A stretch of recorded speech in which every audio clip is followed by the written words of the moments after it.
சரி, இந்த gas cylinder தட்டுப்பாடு அப்படின்ற ஒரு விஷயத்துக்கு யாருமே தப்பிக்க முடியாது.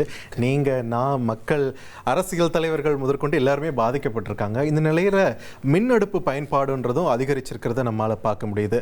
இன்னும் சொல்லப்போனால் நிறைய கடைகளில் it sells like hot cakes, டக்குன்னு விற்று தீர்ந்துருச்சு அப்படின்னு சொல்கிறாங்க. ஆன்லைனில் ஆர்டர் போட்டால் திரும்ப வரமாட்டேங்குது, கேன்சல் பண்ணி விட்டுடுறாங்க, வேற எங்கேயோ போயிடுதுன்ற கம்ப்ளைண்ட்ஸ் எல்லாம் வருது.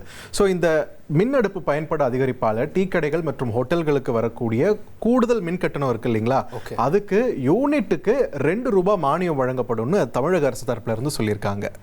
பொதுமக்கள் இந்த அறிவு பத்தி என்ன நினைக்கிறாங்க அப்படின்றத மக்கள் குரல் பகுதியில் பார்த்துடலாமா? நம்ம காலங்காலமாக விறகு அடுப்பு பண்ணுறோம் ஃபஸ்ட்டு. இப்போதைக்கு அதை மாற்றி சிலிண்டராக மாற்றிருக்கோம். இப்போ 90% எல்லாமே சிலிண்டரில் தான் போயிட்டுருக்கு. அதுக்கப்புறம் ஒரு சில அடுப்பு விறகுல போயிட்டுருக்கு. இப்போ சிலிண்டர் விலை, இப்போ சிலிண்டர் ரொம்ப தட்டுப்பாடாக இருக்குது. விறகு விலையும் ரொம்ப ஏறிட்டுருக்கு. இப்போ மானியன்றது ஈபிக்கு ₹2 நம்மளால் சாத்தியமே கிடையாது. ஏன்னா எங்கிட்ட இப்போ இது கேஸ் மின்சார அடுப்பே நம்மள்கிட்ட இப்போதைக்கு இல்லை. அதை நம்ம ரெடி பண்ணுறதுன்றது இப்போ சிரமம்.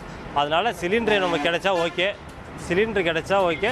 அப்படி இல்லைன்னா மின்சார அடுப்பு நான் யூஸ் பண்ணேன்னாக்கா ₹2 நமக்கு பாதிக்கு பாதியாவது நமக்கு இது பண்ணி கொடுத்தா நமக்கு நல்லாயிருக்கும் சார். இந்த 3-4 நாளாக சிலிண்டரே கிடைக்க மாட்டேங்குது.